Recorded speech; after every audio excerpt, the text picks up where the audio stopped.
इस कारण बस ये राजा दुखी रहते थे। एक दिन का हाल सुनो, राजा ने क्या किया।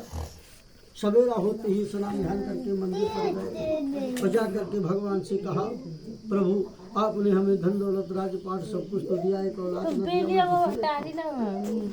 प्रार्थना करता हूँ, विनती करता हूँ, अरदास लगाता हूँ कि अगर मेरे यहाँ कोई पुत्र की प्राप्ति हो जाएगी तो आपके दरबार में सत्यनारायण लक्ष्मी नारायण भगवान की पूजा करूँगा। ऐसा कह करके राजा उनका मुख अपने राज्य को लौटा। समय व्यतीत होते गए। एक दिन ऐसा समय आया कि राजा के यहाँ पुत्र की प्राप्ति हो गई, जय जयकार होने लगा। राजा ने याद किया भगवान की पूजा का, तो शीघ्र ही पूजन की सामग्री मंगवाया और अपनी रानी को साथ ले लिया और उसी मंदिर पर पहुंच गए और जा करके दोनों लोग गठबंधन के साथ आज ही की तरह से श्री सत्यनारायण भगवान लक्ष्मी नारायण जी की जय जयकार कर रहे थे। जब भगवान की उधर पूजा हो रही थी, वहां पर एक सेठ जी आ गए और सेठ जी ने आकर के राजा को प्रणाम किया। पूछने लगे, राजा ने आप किस देवी देवता की पूजा कर रहे, क्यों कर रहे, क्या होता है? राजा ने उत्तर दिया, भोजनम कृते साधु तेजसाव्रतम चा सुजने साधु पुत्र कामया। कहा सेठ जी हमारे कोई संतान नहीं थी, हमने माना था भगवान सत्यनारायण जी की पूजा को, तो मेरे यहाँ पुत्र ने जन्म लिया। आज भगवान लक्ष्मी नारायण सत्यनारायण जी की जय जयकार कर रहा हूँ।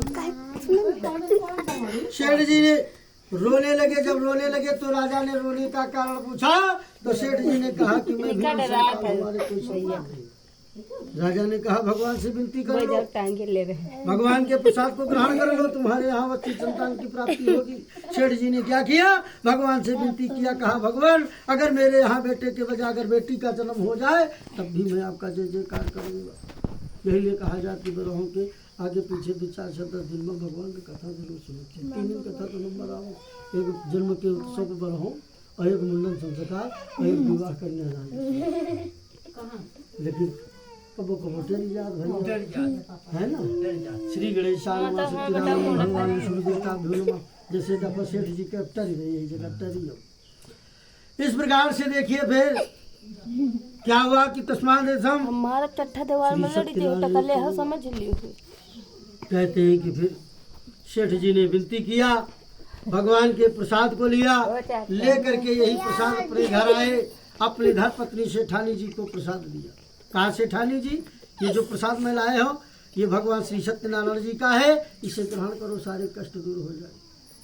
सेठानी जी ने भगवान के प्रसाद को खाया। संसार धर्म में तत्पर होकर के प्रभु के प्रसाद से वो गर्भवती हो गई। समय व्यतीत होता गया। एक दिन ऐसा समय आया 10वें मास तस्या कन्या रथ में जाए और दिने दिने सावते शुक्ल पक्षी था शशि। जब 10वां महीना आया वह श्री लीलावती सेठानी जी को कन्या प्राप्ति हुई, यानी इनके यहाँ एक बेटी का जन्म हुआ। और वो बेटी जैसे उजेरे पाक का चंद्रमा बढ़ता है उस तरह से ये बढ़ने लगी और इसका नामना कलावती नित्य ही कला पढ़ने पर कलावती रखा गया। सेठानी जी ने फिर क्या किया, अब अपने सेठ जी को बुला करके भगवान के पूजा को याद दिलाया। कहा हे स्वामी जी, जो आपने भगवान श्री सत्यनारायण जी के पूजा को माना था, देखो तुम्हारे यहाँ बेटी ने जन्म लिया, बरहु संस्कार का समय है, भगवान का भी जय जयकार करो। सेठ जी ने कहा ये बात तो ठीक है, परंतु हमने बेटी के जन्म के समय सारा धन पैसा खर्च कर दिया, अब भगवान की पूजा की सामग्री कहाँ से कैसे लाऊं? तो देखो सेठानी जी पूजा को मैं भूला नहीं और अब से लेकर के विवाह तक कोई समय निकाल करके कर दूंगा। समझा करके व्यापार के लिए चले गए। कई साल बीत गए, सेठ जी के घर में भगवान की पूजा नहीं हुई। कई साल बाद व्यापार से लौट करके अपने घर आकर के क्या देखा भाई बेटी जो छोटी थी आज से आने दिख रही, यानी विवाह की ड्यूटी दिख रही। तो विवाह से जाकर न्याय अमरम श्रेष्ठ मुचारी। सेठ जी ने अपने दूध को बुलवा करके कहा, देखो दूध, जब हम आप दोनों व्यापार के लिए गए थे हमारी बेटी गोद में छोटी थी, आज से आनी हो गई, ये विवाह की योग हो गई, हमारा कहना मानो, कांचन नगर को प्रस्थान करो, जाकर के वहाँ पर और देख करके पूरा हाथ दूध गया। कांचन नगर को एक वर्ष के पुत्र को देखा जो देखने में सुंदरवान गुणवान धनवान था। सारा हाल देख करके अपने सेठ जी से कहा और सेठ जी ने लग्न मुहूर्त को निकलवाया और एक दिन अपनी बेटी का विवाह कर दिया, कन्यादान कर दिया। लेकिन भगवान के कथा पूजा को भूल गया, तब तो भगवान को भूल गया। कि ये तो हमारे पूंजन को टकता ही टालता चला जा रहा है। भगवान ने क्या किया कि श्राप दे दिया कि जाओ हमारे श्राप से आपको महान कष्ट दुख उठाना पड़ेगा। इधर सेठ जी ने क्या किया, इन्होंने सोचा कि हमने अपनी बेटी के विवाह में बहुत सा धन दौलत खर्च कर दिया, बाहर चल करके व्यापार में लग गया। दामाद को साथ ले लिया, दोनों लोग व्यापार के लिए निकल पड़े। रत्नसारपुरी एक नगर था रत्नसारपुर। और उस नगर में सेठ जी पहुंचे ही थे कि भगवान ने रास्ते में एक लीला रची। दो चोर को नगर दिए और राजा के राज्य में भेजा, कहा जा करके धन को चुराओ, सेठ जी के पास छोड़ दो।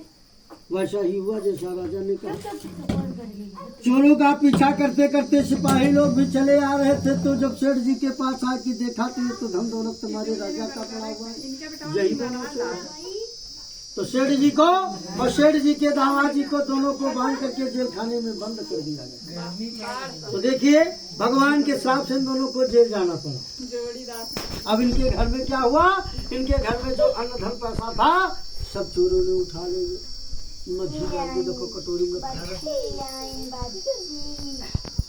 अन्न की चिंता से घर घर भिक्षा मांग करके बेटी कलावती अपना जीवन यापन करने लगी। एक दिन का हाल सुनो।